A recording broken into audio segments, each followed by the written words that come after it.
Hi guys, James at Rampant Lion Reviews again for you today with another beer review. For this one we are going to go to Kawagoe City in Saitama Prefecture here in Japan, and we're going to do my first visit to Coedo Brewery, who are one of the bigger and quite highly regarded craft breweries over here.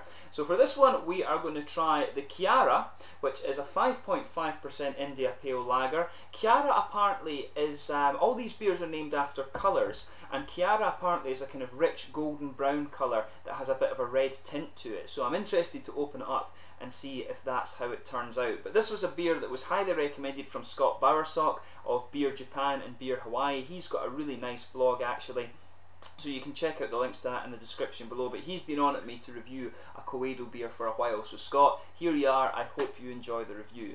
But anyway, as is usual with my reviews then, I'll tell you a little bit about the brewery. If you want to get straight to the tasting, just fast forward. All the usual links are in the description below. That's the brewery website, the link to my future reviews that hopefully I can do from Coedo, all the usual social media. If you want to see more beer reviews, do subscribe to the channel. And as always, if you're particularly interested in Japanese beer, go to the channel homepage and simply search Japan. The channel is set up on geography, so all of these things will pop up. You can check out Scott's blog for Japanese beer, and you can also check out Casey and Eric at Sotogami Akihabara. They have reviews in Japanese and in English, so make sure you check out their channel. You've probably seen my collaboration brews with these guys already. So yeah, let's get on and tell you a little bit about Coedo Brewery then. So Coedo Brewing was founded out of Kyoto Shoji Corporation, which was established in the 1970s as an organic farm in Kawagoe City in Saitama Prefecture here in Japan. In the late 1980s they tried to cultivate wheat to make malts, but this failed mainly because there were no independent malting companies in Japan. But later in 1996, of course, after the laws were deregulated, if you like, or the laws were removed that prohibited microbrewing, these guys actually started brewing beer using sweet potatoes, and this is their big marketing thing, if you like. These guys are very unique because they started brewing with these sweet potatoes, and some other breweries in Japan have followed suit with this. But the idea to brew beer using the sweet potatoes came out of the fact that they had a lot of produce that they simply didn't want to waste, so they brewed beer with it. So a very, very good idea. But the company, after deciding to brew beer, brought in Christian Mitabauer from Germany to train their own brewmasters, and he stayed with them for 5 years. And apparently it was quite difficult because Christian didn't speak any Japanese at all, but probably spoke English, I would guess, and there would be some kind of understanding under there. But in 2006 they decided to drop the G beer, which means local beer. They decided to drop this kind of mantra and adopt the more American term craft beer, and they say that this really reflects what the idea is of their business a lot better. But these guys are one of the bigger craft breweries in Japan now. They host their own beer festival every year, and it has a load of different foods and musics and things like this. The current CEO of the brewery is Shirahagu Asagiri, who is originally from Kawagoe himself. He's actually quite young, he's only 43, and for Japan that is very, very young for a CEO. And apparently he's actively pushing the exports of the brewery as well. They're exporting to China, America and Singapore already, and they are pushing to export their beers further than that as well. I've not seen them in Europe yet, but I guess it's only a matter of time because they do have a pretty big brewing facility. So yeah, Coedo Brewery, as I say, one of the bigger craft breweries in Japan, and you will be finding their beers somewhere soon, no doubt. So just to list the other beers that you can get from these guys, obviously there's this one here, the Kyara, which is the India Pale Lager.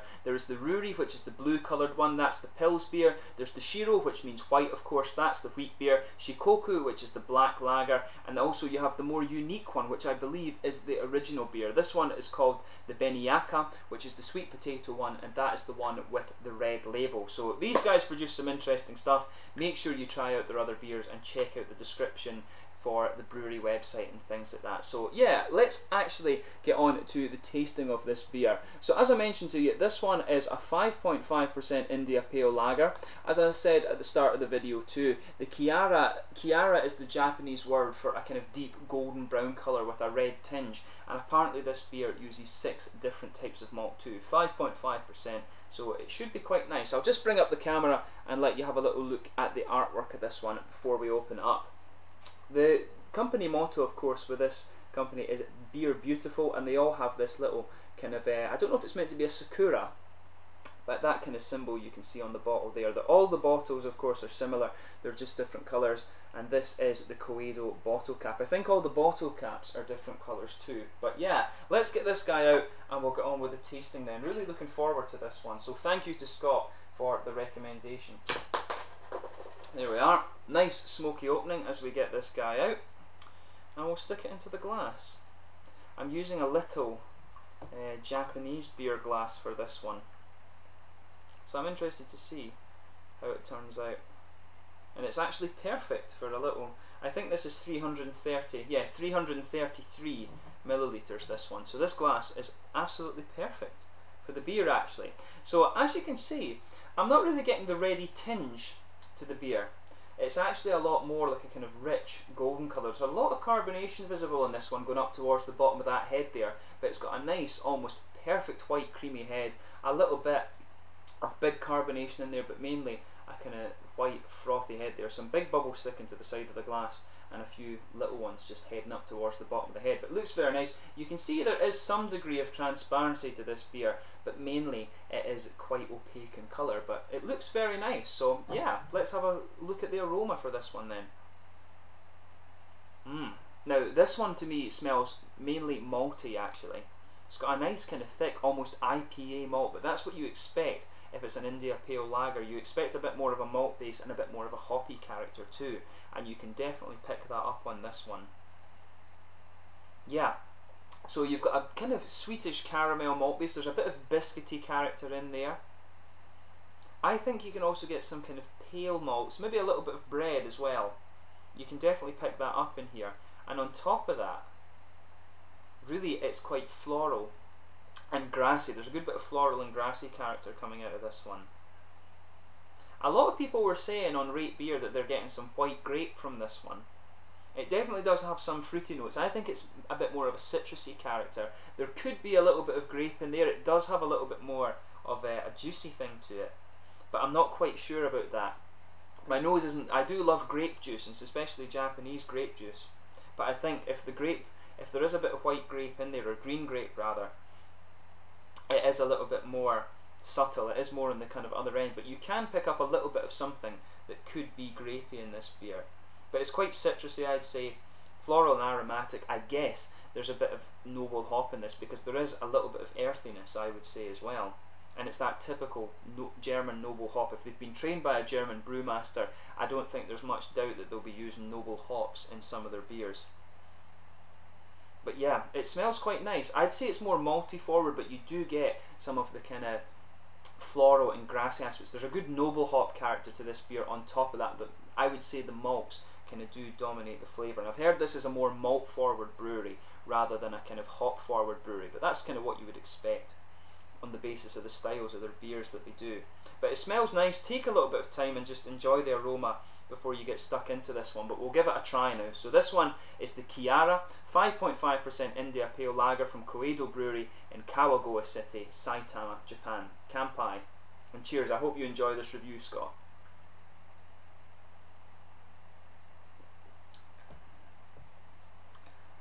Oh yeah, now that's a pretty good beer. There's no doubt about that. It's interesting because it's got a good balance. It comes in quite hoppy and dry on the first taste, then it smooths out and you get this lager character, but it's just a bit more amped up. It's almost like a lager on steroids or something like that. This is a good beer. I certainly wouldn't hesitate, just on the first taste, I certainly wouldn't hesitate to drink this one again.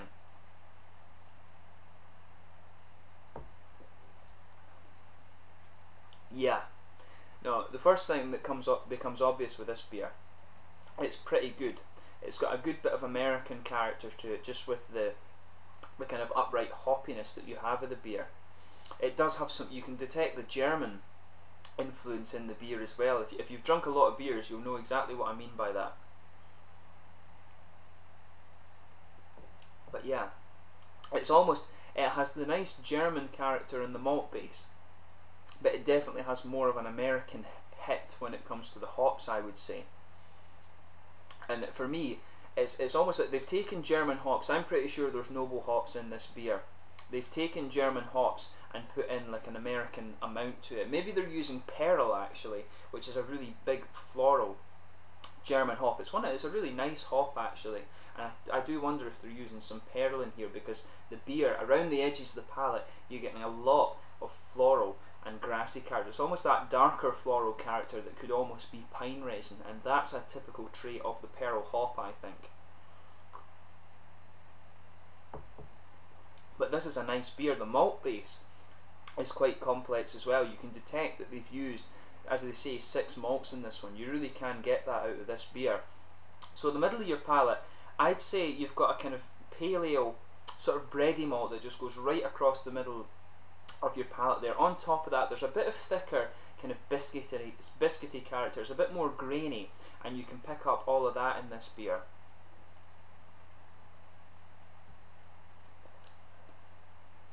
Yeah, so there's some biscuity, sort of grainy character in this one. There's a bit of richer caramel right in the middle of the palate too, which is interesting.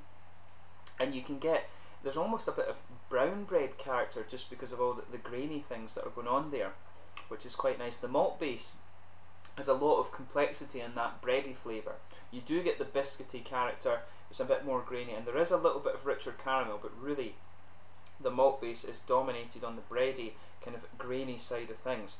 As you move out towards the side of the palate, like I was saying, there's a big floral kind of aromatic character. Around the front curve of the palate, it's a bit more grassy, I would say. It's a bit smoother and grassy. In the back corners, there's a little bit of earthiness. To me, it screams a little bit of noble hops in there, but I do wonder if they have used pearl, because the floral aromaticity in this one is quite dark actually, which is nice. I really love the pearl hop, and I'm pretty sure I'm picking it up in this one.